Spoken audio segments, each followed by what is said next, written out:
Hermanos, ustedes saben que me dedico un poco a estudiar la conducta humana. Y me apasionan mucho ciertos temas. Y en esta noche, no tengan miedo, no los voy a diagnosticar a ninguno. Está bien que me gusta estudiar la conducta humana, pero no lo estoy estudiando a ustedes, simplemente quiero compartir en esta noche algo que el Señor me ha dado. Y ustedes saben que yo siempre tengo una pregunta. La pregunta es, ¿qué es lo opuesto del amor? ¿El odio? A ver, ¿cuántos dicen que lo opuesto al amor es el odio? Bueno, ahora ya se achicaron todo. Bueno, ustedes saben que yo pensaba lo mismo que ustedes, que lo opuesto del amor es el odio. Sin embargo, cuando leí la palabra un día, estaba leyendo la palabra y digo, pero Señor, ¿qué es esto que me mostrás aquí? Y es lo que quiero compartir con ustedes. Ustedes saben que lo opuesto del amor no es el odio. Miren, cuando se hacen estudios de resonancia magnética con marcadores cerebrales, por ejemplo, bueno, no sé si ustedes saben, ¿no? La resonancia magnética es un estudio para que entre otros órganos se puede ver el cerebro. Y la tecnología ha avanzado tanto que se puede ver el funcionamiento del cerebro. No se pueden leer los pensamientos, eso no, todavía no. Pero se puede ver el funcionamiento. Y ustedes saben que el cerebro, cuando ama y cuando odia, las diferencias son mínimas. Uno dice, ¿cómo puede ser? Bueno, porque también se dice que para odiar, primero hay que amar, ¿es así o no? Muchas veces dicen, bueno, y de hecho en nuestras relaciones muchas veces pasamos del amor al odio, ¿no? Estamos un día que nos amamos y al otro día nos odiamos. Pero la palabra nos muestra otra cosa. Miren lo que dice Primera de Juan, capítulo 4. Ustedes saben que el apóstol Juan se le llama el apóstol del amor, porque fue uno de los que más escribió acerca del amor. Por eso me gusta mucho lo que el apóstol Juan escribió. Y él en el capítulo 4, versículo 18, escribió lo siguiente: donde hay amor, no hay miedo.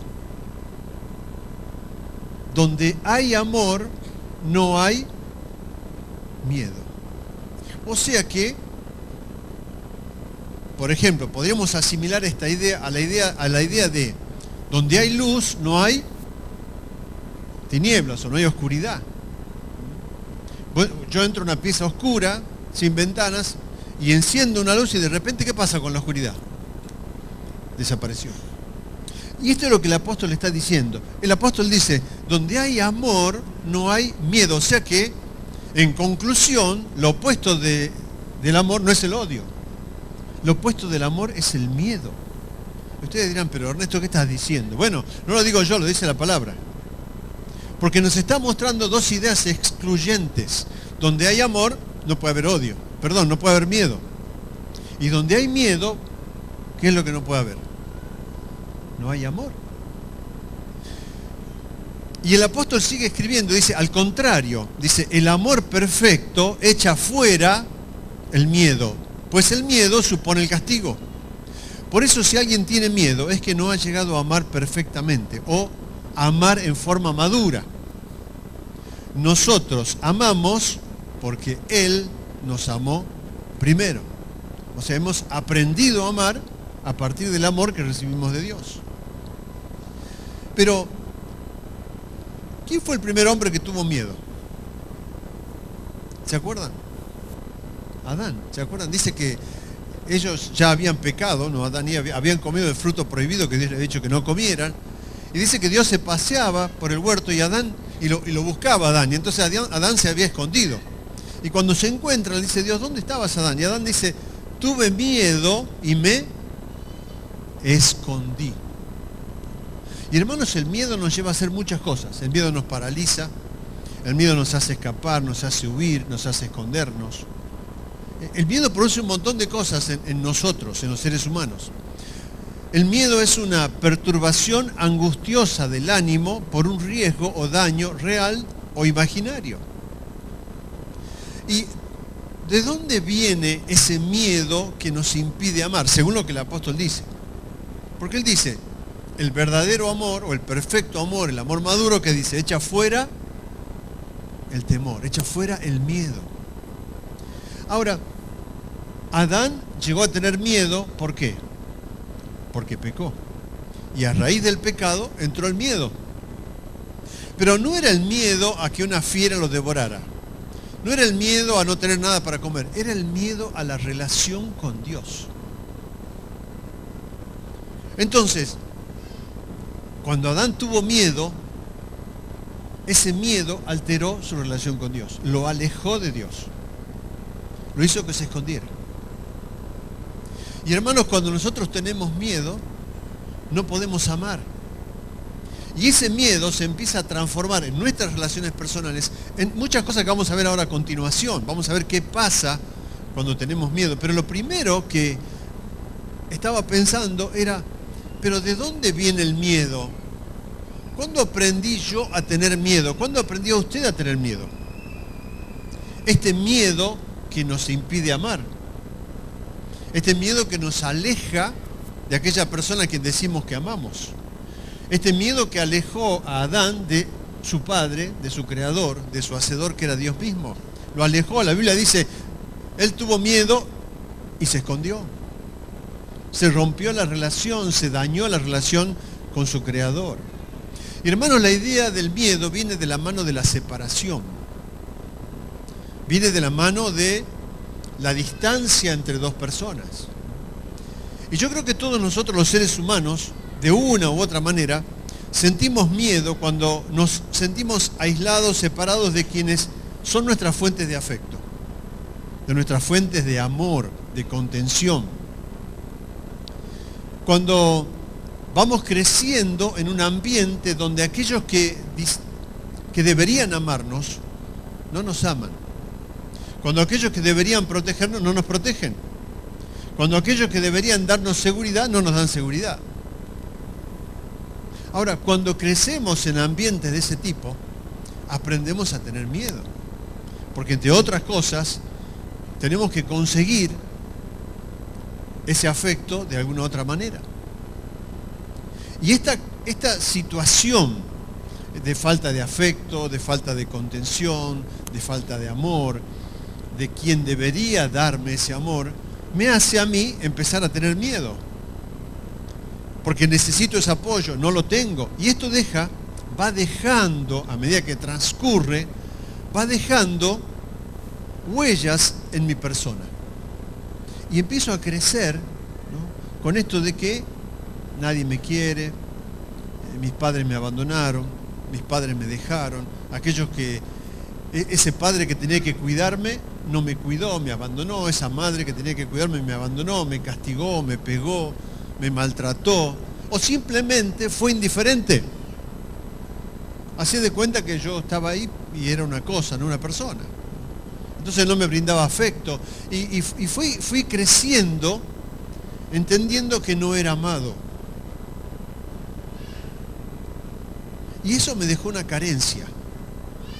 Es como si entramos en la vida rengos, lisiados, disminuidos. Entramos en la vida sin sentirnos seguros, sin sentirnos amados.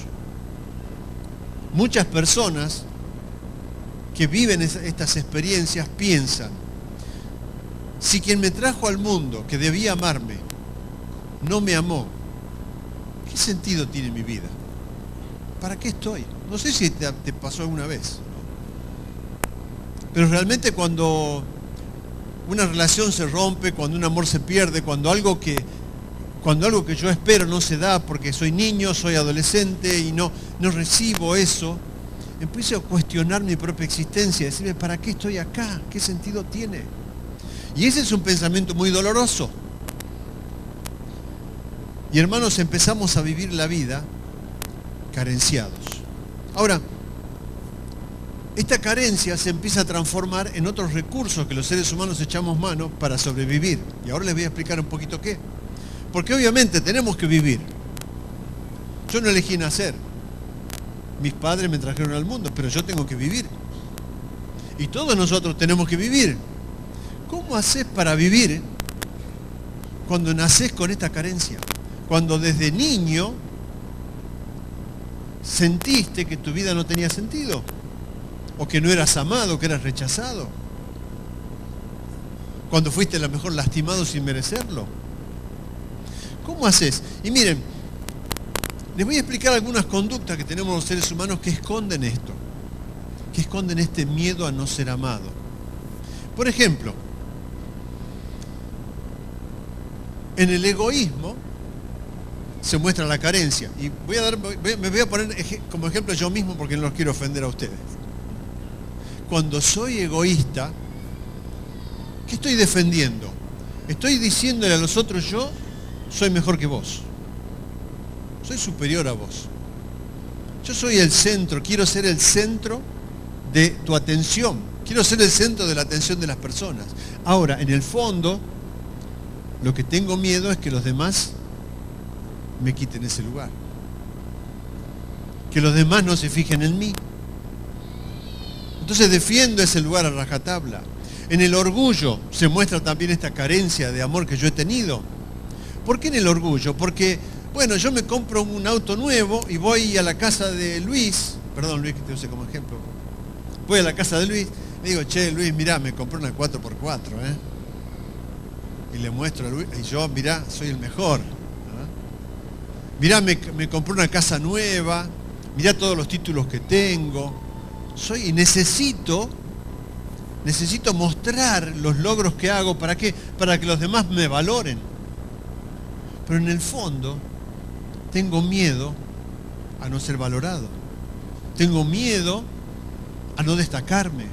Entonces me pongo en ese papel de ser orgulloso para que los demás me reconozcan. Pero por ejemplo en la violencia también se muestra el miedo. Porque cuando yo discuto con mi esposa y le digo las cosas son de esta manera, a veces me enojo y la amenazo o la maltrato. ¿Por qué? Porque yo quiero que ella ceda y quiero que acepte lo que yo digo. Entonces cuando ella me discute, ¿qué hago yo? Me pongo violento, me pongo agresivo. ¿Por qué?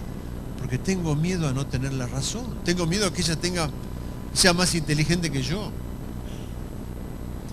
Entonces como mi piso se mueve porque a lo mejor ella piensa diferente y yo pienso las cosas no deben ser así, deben ser como yo las creo, entonces la violento. Después mi amor, explicarle que no es así. Es un ejemplo nada más. Pero uso la violencia. ¿Por qué? Porque en el fondo tengo miedo que las cosas no sean como yo quiero que sean o como yo creo que deben ser. En la mentira se muestra la carencia. Cuando yo miento, fabrico una realidad que no existe. Y estoy mostrando a alguien que yo no soy. ¿Por qué? Porque tengo miedo que el otro me descubra y vea cómo soy internamente, cómo soy yo.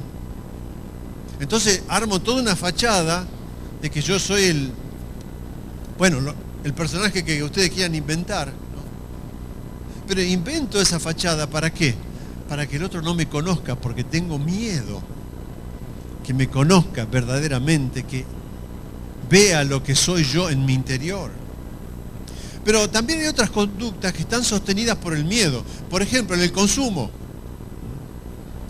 No, si no te compras este auto, no sos parte. Si no usás tal perfume, no. Y en ciertos medios, en ciertos ambientes, es así. Para pertenecer a ese ambiente, tenés que consumir tales cosas. Esta marca de ropa, este auto 0 kilómetro, tenés que tener muchas posesiones, pero aún si ponemos otros ejemplos, ¿no? Si no consumís lo que consumimos todos, no sos parte del grupo. Muchas veces hay chicos que me dicen, Ernesto, yo he perdido a mis amigos porque dejé de consumir, y ellos siguen consumiendo las drogas, marihuana, etcétera, etcétera. Y ahora no se juntan conmigo porque yo no consumo. Dejaste de pertenecer por no hacer lo que ellos hacen. Y a veces el miedo hace que sigamos consumiendo, ¿para qué? Para pertenecer. Porque si no te quedas sin amigos. En el sexo. Si sos hombre y tenés una oportunidad, ¿por qué no la vas a aprovechar? ¿Qué van a decir los demás si una mujer se te regala, podríamos decir, como se dice vulgarmente, y vos no aprovechás el envío? Claro, no vas a ser hombre. Entonces, para pertenecer y mostrarte hombre, tenés que ir al frente. Aunque sepas que está mal lo que estás haciendo. Pero el miedo al qué dirán, a lo que van a opinar de vos, me hace muchas veces cometer errores. En los grupos, ¿no? Si no vestís de tal manera, no sos parte de este grupo. Si no actuás de tal manera, no sos parte de este grupo. En la pareja, si me amás, tenés que hacer lo que yo quiero, aunque no te guste o te haga mal. Si querés seguir conmigo, tenés que aceptarme como yo soy y hacer lo que yo te digo. O bien, voy a hacer lo que él o ella me pide, ¿para qué? Para que no deje de amarme. Está bien, me hace mal, me siento maltratado, maltratada, denigrado, pero voy a hacerlo, ¿por qué? Porque si no me quedo solo. Y tengo miedo de estar solo. Tengo miedo. Hermanos, el miedo nos lleva a someter a otros. Muchas veces, por temor, sometemos a otros. Y el miedo también nos lleva a ser sometidos por otros. Como este último ejemplo que les di. ¿Cuántas personas entablan relaciones de amistad, relaciones de pareja, que son patológicas? Son enfermizas porque hay maltrato, porque hay indiferencia, y mantienen la relación. ¿Por qué? Por el miedo. Porque tengo miedo hasta quedarme solo. Entonces prefiero lo malo conocido antes que, ¿cómo dice el dicho?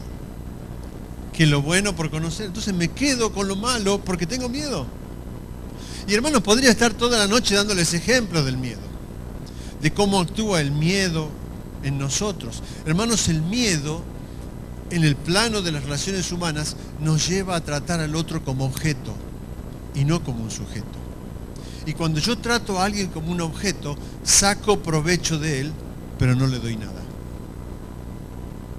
Saco provecho de él, me aprovecho del otro, pero no le doy nada. Y hermanos, esto es lo que yo creo que el apóstol Juan estaba diciendo en este versículo. El perfecto amor, dice, echa fuera el miedo, lo destierra. No puede existir el amor perfecto junto con el miedo. O existe el miedo o existe el amor. No hay punto intermedio. O amamos maduramente, como el Señor nos enseñó, o tenemos miedo. No hay opción. Ambos conceptos son excluyentes. Y hermanos, ¿cuánto pesan? Cuando pensaba en esto, digo, ¿cuánto pesan en nuestras experiencias vividas a lo largo de nuestra vida esta situación del miedo? ¿Cuánto esto nos impide amar? El pastor Miguel, cuando estaba acá, creo que mencionó Juan 3:16, dice, porque de tal manera amó Dios al mundo, y después nos dice inmediatamente la acción, porque cuando nosotros hablamos de amar, pensamos muchas veces en sentimiento, ¿o no? En sentir, siento amor. Pero la palabra dice que Él entregó. Hizo una acción. No fue un sentimiento. Ahora, ¿cuánto nos impide amar el miedo? Porque para amar, tenés que entregar. Ahora, cuando yo tengo miedo, ¿qué digo? No, lo poco que tengo me lo guardo para mí. ¿Y si mañana me falta? ¿Y si esta confianza que deposito en esta persona me falla? No, mejor no me arriesgo. Porque el miedo me impide soltar. El miedo me impide entregar. Al contrario, el miedo me hace sentir tan careciente de todo que necesito tomar para mí. Entonces yo quiero que me atiendan, que me amen, que me consuelen, todo para mí, como digo siempre en la reunión de matrimonio, el complejo de la oveja. Amame, atendeme, servime, todo para mí. ¿Pero por qué? Porque tengo miedo de dar. necesito recibir. Y hermanos, ¿cuántas experiencias hemos vivido, no? Yo ya les conté algunas de las que yo viví. Pero, por ejemplo, siempre me acuerdo que mi papá era muy poco expresivo, no me demostraba el afecto, mi mamá también. Eran muy buenos, pero eran muy poco expresivos. Y yo crecí durante mi niñez y mi adolescencia con una sensación de que no era amado. De que todo me lo tenía que conseguir por mí mismo. Yo vi a mis compañeros del secundario que los padres venían, los buscaban, los llevaban, los traían. Mi papá nunca jamás en la vida iba a la escuela. Y cuando yo me comparaba con ellos, decía, pero claro, a ellos los padres los quieren, están al pie del cañón, vienen, participan, los buscan, los llevan. Nos íbamos de campamento y de repente caía un padre con 4 o 5 heladeritas llenas de comida, allá al campo donde estábamos de campamento, con carpas ahí durante una semana. Mis padres nunca fueron, jamás. Y yo me comparaba, porque eso es otra cosa que hacemos los seres humanos, ¿no? Nos comparamos. Me comparaba con mis amigos, mis compañeros. Decía, claro, ellos los viejos están ahí al pie del cañón, mirá cómo los quieren. Y a mí mis papás no. Y fui creciendo con eso. Y eso fue generando en mí, como seguramente ustedes se acordan de situaciones que han vivido, me empezó a generar temor. Me empezó a generar miedo. ¿Por qué? Porque no hay nada mejor que saberse amado. O decime si no te da seguridad cuando alguien te dice, yo te quiero, te amo, estoy con vos. Ya sea un amigo, un hermano, un padre, tu pareja, tu esposo, tu hijo. Yo creo que cuando nos sentimos amados, eso es combustible. Y nos hace bien, pero cuando no tenemos eso, empezamos a tener carencias. ¿Y sabes una cosa? Cuando formamos una familia, cuando te pones de novio, cuando te casás, cuando tenés hijos, cuando criás a tus hijos, cuando estás en relación con tu esposo, con tu esposa, ahí verdaderamente se empieza a notar si tenés miedo o no tenés miedo. ¿Sabes por qué? Porque las relaciones humanas nos desafían a dar. Una buena relación, para que subsista, tiene que ser encarada con el deseo de dar, no de recibir. ¿Por qué fracasamos muchas veces en los matrimonios, en las parejas? Típicamente, con mi esposa muchas veces trabajamos en estos temas, llega la pareja diciendo, ella no hace esto, no hace aquello, me hace esto, me hace lo otro, me hace lo otro. Y le preguntamos a él, ¿y vos qué decís? Y a ella le preguntamos a ella, ¿y vos qué decís de él? No, él no me hace esto, no me da aquello, no. El otro tiene la culpa, no yo. Y hermanos, cuando entendemos que para que una relación sea satisfactoria tiene que haber amor, no nos estamos refiriendo simplemente a un sentimiento. ¿Cuánto dura el enamoramiento de la pareja? ¿Hay alguien de novio acá? ¿Hay una parejita de novios? No hay. Bueno. Pastor, vamos a tener que poner las pilas, ¿eh? Hay una, dice el pastor.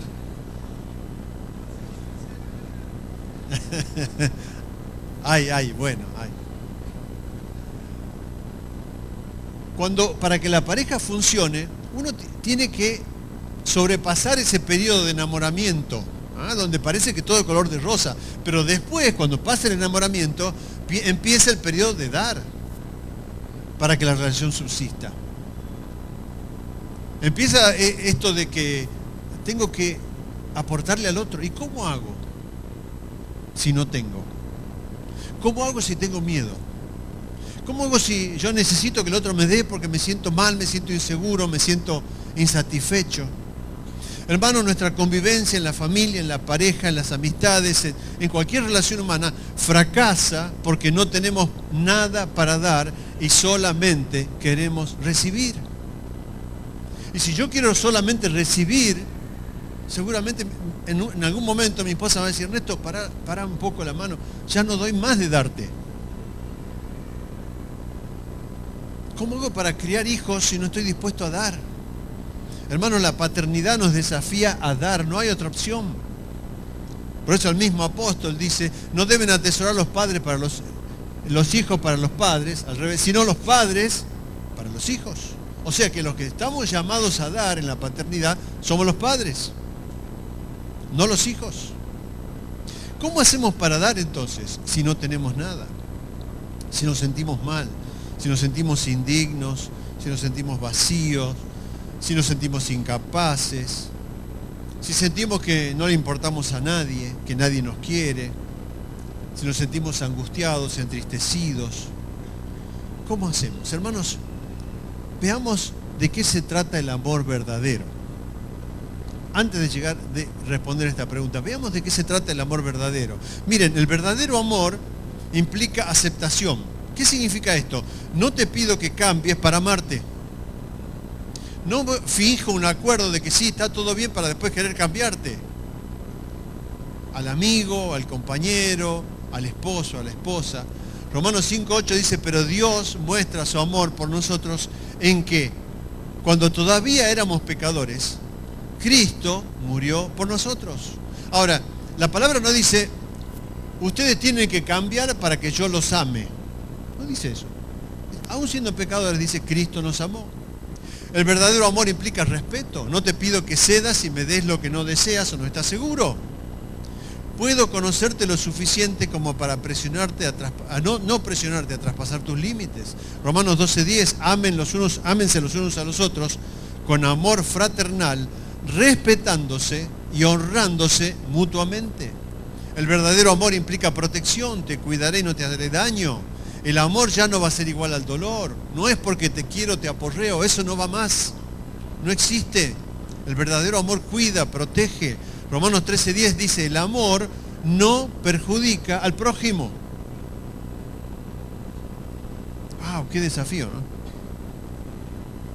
El verdadero amor implica seguridad. Voy a cumplir con lo que prometí. Compromiso con la relación. El verdadero amor implica fidelidad. Vas a ser el primero. Aún antes que mi familia. Yo le digo a mi esposa, vas a ser la primera. Antes que mis padres, antes que mis amigos, antes que mi trabajo, antes que cualquier otra cosa. Vas a ser el primero. Fidelidad. El verdadero amor implica honestidad. Romanos 12:9 dice, el amor debe ser sincero. El verdadero amor implica entrega.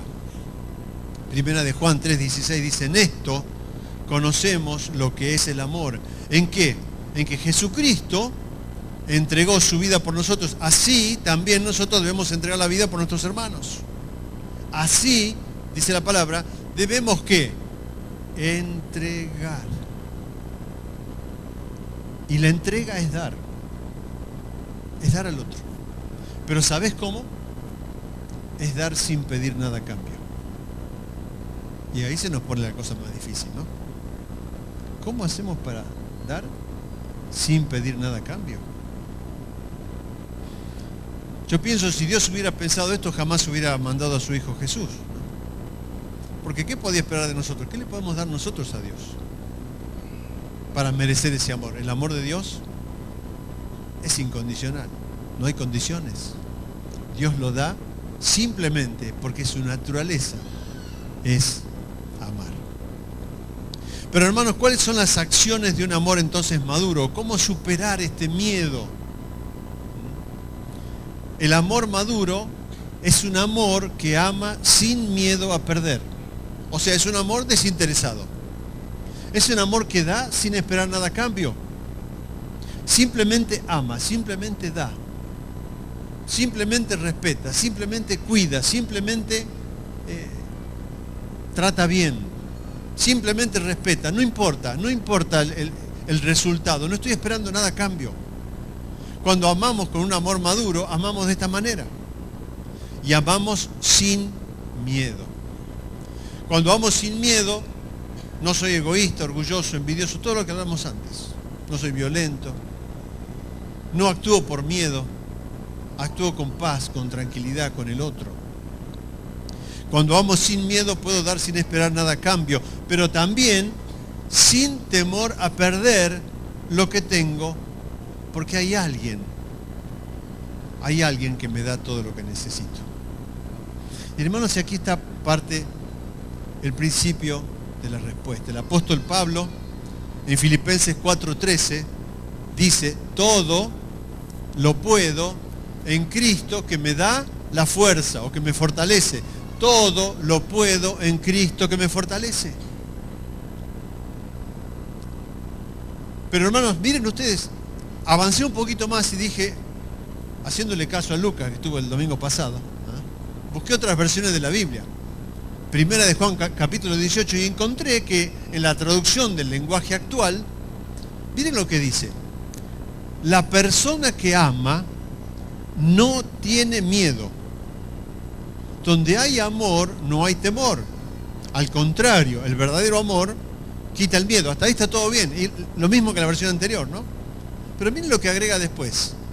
Si alguien tiene miedo que Dios lo castigue, es porque no ha aprendido a amar. Y miren ustedes, yo dije, pero ¿qué tiene que ver esto? Si alguien tiene miedo que Dios lo castigue. La otra versión decía, porque el temor lleva en sí, lleva implícito el castigo, lleva implícito el miedo. Y hermanos, cuando yo tengo miedo, lo que expreso es que tengo esa inseguridad y ese temor a ser castigado. Y cuando hablo de ser castigado, hablo de equivocarme y hablo de que alguien está vigilando permanentemente mi accionar. Entonces lo que el apóstol Juan está diciendo, si yo voy a amar por miedo a que Dios me castigue, no sirve. Tampoco sirve. Porque Dios no castiga. Si yo tengo miedo que Dios me castigue, no he llegado a entender el verdadero amor. Porque el amor no es obligación, no es peso, no es carga. No puede ser eso. Porque cuando yo me siento y hago algo por obligación, porque alguien me vigila, no soy genuino. Y esto es lo que enseñamos nosotros a nuestros hijos. Hay etapas en la vida donde nosotros controlamos a nuestros hijos y decimos, tenés que portarte bien. ¿Por qué? Porque papá o mamá te están vigilando. Pero hermano, cuando uno es adulto, uno ya no necesita eso. Cuando somos adultos ya no necesitamos que nadie nos controle. Porque si necesitamos que alguien nos controle, no somos adultos. ¿Es así o no? El adulto ya no lo necesita. Entonces el apóstol Juan está diciendo, no hacemos nada como niños que hacen las cosas bien cuando su papá lo está vigilando. Eso no sirve. El verdadero amor es un amor genuino que ha entendido en qué consiste el amor y que se mueve en base a la libertad, que se maneja libre y que lo hace y que ama porque tiene un convencimiento interno tremendo de que él ha sido amado primero. Por eso el apóstol termina el versículo diciendo, nosotros le amamos, ¿por qué? Y yo le agregaría, con permiso del apóstol Juan, si nosotros amamos a otros, no solamente al Señor, sino a los seres humanos, a quienes nos rodean, es porque hemos aprendido y hemos entendido el amor de Dios. No hay otra posibilidad. No hay otra posibilidad, porque yo de mi familia no aprendí ese amor. Usted de su papá, de su mamá, probablemente tampoco lo aprendió. Tal vez lo que aprendió es que su vida no tenía importancia, que usted era una persona despreciada, dejada de lado, maltratada, no sé. Es probable que a alguno le haya tocado nacer en una familia que lo amó genuinamente y qué lindo que es eso. Pero yo creo que no es lo que sentimos la mayoría. Ahora, hay un último pasaje que quiero compartir antes de terminar. Segunda de Corintios, capítulo 9. Y hermanos, cuando leí este pasaje, normalmente es un párrafo de la Biblia que lo usamos para hablar de las ofrendas, ¿no? de lo que damos a nosotros en la iglesia. Pero yo le voy a pedir permiso al escritor para hacer una interpretación diferente. Segunda de Corintios 9, versículo 6, dice esto. Recuerden esto, el que siembra escasamente cosechará. Y el que siembra en abundancia, ¿qué dice? En abundancia cosechará. Ahora, olvídate del dinero, de lo material. La palabra dice, el que siembra abundantemente amor, ¿va a cosechar abundantemente? El que siembra abundantemente respeto va a cosechar abundantemente respeto. El que siembra abundantemente honra hacia los demás va a cosechar ¿qué? Honra para sí. O sea, la palabra del Señor nos quiere decir en pocas palabras, el que ama nunca pierde. ¿Me entienden? El que ama nunca pierde. Y cuanto más amamos, dice la palabra, más vamos a cosechar amor. Ahora, el versículo siguiente dice, cada uno debe dar, y ahí hacemos una paradita, cada uno debe dar, ¿qué? Normalmente decimos, bueno, debe dar la ofrenda que preparó, el dinero que trajo de su casa, está perfecto. Ahora, yo te pido que lo pienses de otra manera. Cada uno debe dar afecto, misericordia, compasión, ayuda mutua, respeto, cariño, todo lo bueno, según lo que haya decidido en su corazón, no de mala gana ni por obligación. Dice la palabra, no, nuevamente, no sirve hacer nada de esto por obligación y para quedar bien con los demás, no sirve. Porque Dios ama al que da con alegría. Ahora, para dar con alegría tenemos que entender que nosotros amamos porque Él nos amó primero. Para dar con esa alegría y ese desprendimiento, tenemos que estar seguros, plenamente seguros, de que Él nos dio todo lo que necesitamos. Y esto es lo que dice la palabra. Ahora, el versículo 8 aclara un poquito más. Y cuando yo leía esto digo, pero Señor, ¿por qué no pusiste antes el versículo 8? No al final del párrafo. Pero el versículo 8 dice, y Dios, tu Padre, mi Padre, aquel que nos amó, aquel que envió a su Hijo, aquel que se sacrificó por nosotros, tu Padre, Dios, puede hacer que toda gracia, ¿sabes qué es la gracia? Es un favor que no mereces, es un regalo que Dios te da. Dice la palabra, Dios puede hacer que toda gracia, todo regalo, todo lo que vos necesitas, abunde para ustedes. Abunde. Lo promete Él, es una promesa. Dios puede hacer que esa gracia abunde. De manera que, mirá que acá el todo se repite 4 veces, ¿no? Recién vamos en el primero. ¿Cuál es el primer todo? Toda gracia. Dice, abunde para ustedes, de manera que siempre, en toda circunstancia. Y cuando dice toda circunstancia, yo me imagino en tiempos de crisis, en tiempos de conflicto, en tiempos de dificultad, como también en tiempos de bonanza. En tiempos donde las cosas nos van bien, como en tiempos donde las cosas nos van mal. Dice la palabra, en toda circunstancia de tu vida, de mi vida, tengan, y ahora viene lo tercero, todo lo necesario. ¿Qué es lo necesario? Lo necesario es amor, paciencia, respeto, buena voluntad, buen trato, amabilidad para con los demás. También implica lo material, pero yo lo estoy aplicando a otra cosa, ¿no? Dice, el Señor dice, Ernesto, vas a tener todo lo que necesitas para dar, todo. ¿Y para qué? El cuarto todo, y toda buena obra, eso que Dios me da se transforma en obras. Y toda buena obra, ¿para qué? Abunde en ustedes. Hermanos, esta es la promesa de Dios. Y cuando yo leía esto, digo, ¿por qué el apóstol no invirtió? Y dijo primero esto y después lo otro, ¿no? Digo, ¿por qué el apóstol no nos dijo, mirá, Ernesto, vos vas a tener todo, por lo tanto, tenés que sembrar abundantemente porque vas a cosechar abundantemente? ¿Y por qué lo puso al final? No sé si ustedes, yo soy el único loco que piensa en esto, o ustedes también lo pensaron alguna vez. Yo digo, ¿por qué el apóstol lo pone al final del párrafo y no al principio? ¿Sabes por qué? Porque Dios quiere que aprendas a confiar en Él. Porque esto es fe. El que siembra no vio el fruto. El que siembra, siembra por fe. Es así o no. Entonces, hermanos, cuando vos das algo, cuando yo doy algo, lo hago por fe. ¿Por fe en quién? En aquel que dice, yo puedo darte todo lo que necesitas. Yo soy tu proveedor. Yo soy el buen pastor. Yo soy el que estoy con vos todos los días de tu vida hasta el fin del mundo.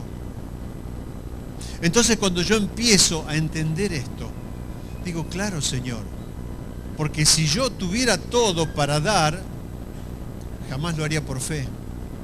Y vos no podrías mostrarte en mi vida ni en la vida de los demás. Pero cuando entiendo y empiezo a confiar, entonces mi fe se acrecienta. Y ya no andamos por vista, como dice el mismo apóstol. No transitamos nuestra vida por vista. Porque qué fácil es decir, bueno, yo la voy a amar a mi esposa si ella me ama a mí primero. Es fácil, ¿o no?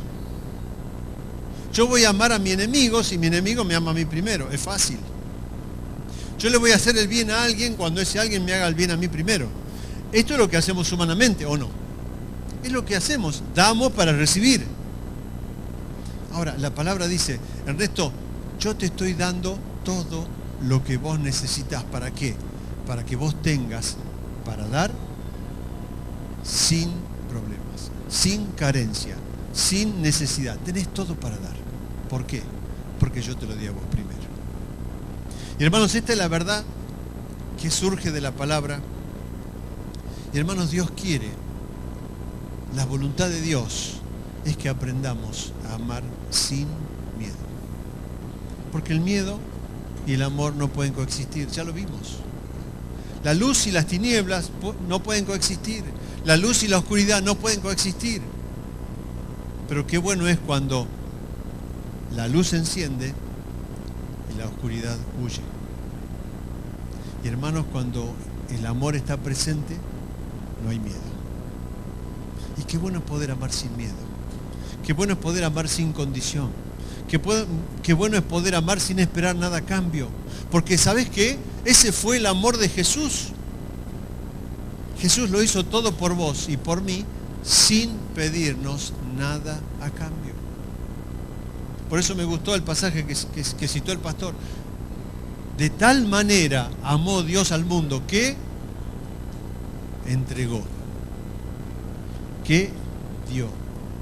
Él no sabía cómo vos ibas a responder, cómo yo iba a responder, pero lo hizo igual. ¿Sabes por qué lo hizo? Lo hizo por amor. Y hermanos, Dios quiere transformar nuestra realidad. Dios quiere transformar nuestras relaciones humanas a través de aprender a amar sin miedo. Y hermano, cuando vos ames sin miedo, allí las puertas del cielo se van a abrir. Porque lo dice la palabra. Dice, Él, Dios, tu Padre, mi Padre, puede hacer que toda gracia abunde para ustedes, de manera que siempre, en cualquier circunstancia, tengan todo lo necesario y toda buena obra abunde en ustedes. ¿Lo crees? Vamos a ponernos de pie y vamos a darle gracias a Dios, a nuestro Padre, por esta verdad, por esta tremenda verdad. Hermanos, ¿cuánto nos cambia la vida cuando entendemos lo que Dios dice? ¿Cuándo nos cambia nuestra existencia cuando ya no vivimos presos del miedo, asustados, temerosos? Hermano, recordá que el miedo te hace retener, el amor te hace dar. Y así como el Señor nos dio, Él quiere que nosotros también demos. Porque no hay mayor bien, no hay nada mejor, dice la palabra. Y es bienaventurado, mucho más feliz, mucho más dichoso, dar que recibir. Por eso, hermanos, en esta noche vamos a ponernos nuestras vidas en las manos del Señor. Y si te das cuenta que has estado amando con miedo, este es el momento para decir, Señor, quiero dejar de tener miedo. Quiero dejar de pedir todo para mí y no dar nada. Porque me hace una persona miserable. Eso es lo que el diablo quiere, que no demos nada, que retengamos todo para nosotros. Y hermanos, cuánta felicidad, cuánto bienestar habría si estuviéramos acostumbrados a dar y no tan interesados en recibir. Cuánto nuestro mundo cambiaría. Cuánto nuestra existencia, nuestra realidad, nuestra familia, nuestros matrimonios, nuestras relaciones con los hijos, con padres, cambiaría si estuviéramos dispuestos a dar más que a recibir. Por eso, hermano, en esta noche te invito a poner delante del Señor esta petición. Que verdaderamente podamos entender este principio. Que Él ha venido a dar, que Él nos ha dado, que Él nos ha llenado, que nos ha amado. Y de ese amor podemos dar a otros. Padre,